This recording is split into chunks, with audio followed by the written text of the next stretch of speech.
திமுகவின் அடிதாங்கி அமீர் அவர்களே, எங்கள் தளபதியை பற்றி ரொம்ப கேவலமாக ஸ்டேட்டஸ் வச்சுருக்கீங்க. ஹிட்லர் வர சொல்லியிருக்கீங்க. பதிலடி கொடுக்காம இருந்தால் நல்லா இருக்குமா? நான் உங்கள்கிட்ட சில கேள்வி கேட்குறேன், முடிஞ்சால் பதில் சொல்லுங்கள். செங்கல்பட்டு மதுராந்தகம் அருகே கர்ப்பிணி பெண் திமுக கொடி கட்டிய கார் ஏற்றி விபத்து. அந்த நபர் உடனே விடுவிப்பு. கேள்வி கேட்டீங்களா?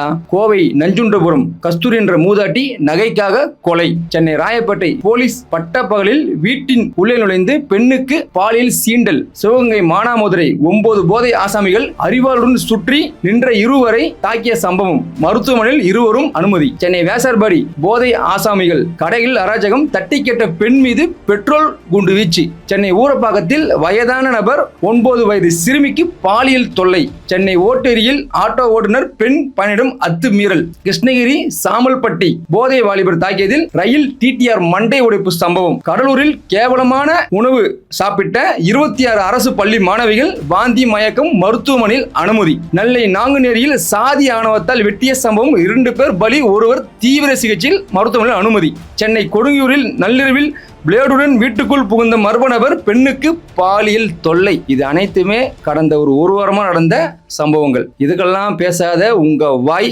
கேவலமான வாய், எங்க தளபதி பத்தி பேசுறதுக்கு என்ன தகுதி இருக்குது, என்ன அருகதி இருக்குது? இது மட்டும் இல்லாம தமிழ்நாட்டில் கடந்த 5 வருஷமா பல சம்பவங்கள் நடந்திருக்கு. ஆணவ படுகொலையா இருக்கட்டும், இங்க பெண்களுக்கு பாதுகாப்பு இல்லாம பாலியல் சென்டலா இருக்கட்டும், இங்க வன்கொடுமையா இருக்கட்டும், இந்த அண்ணா யூனிவர்சிட்டி பிரச்சனையா இருக்கட்டும், இதுக்கப்புறம் இந்த கள்ளச்சாராயத்துல 50க்கும் மேற்பட்ட பெண்கள் தாலி அறுப்பு. அவங்களும் பெண்கள் தானே, அவங்களுக்கு எதிராக நீங்க குரல் கொடுக்க வேண்டியதானே, வாயை திறக்க வேண்டியதானே. அப்ப என்ன பண்ணிருந்தீங்க நீங்க?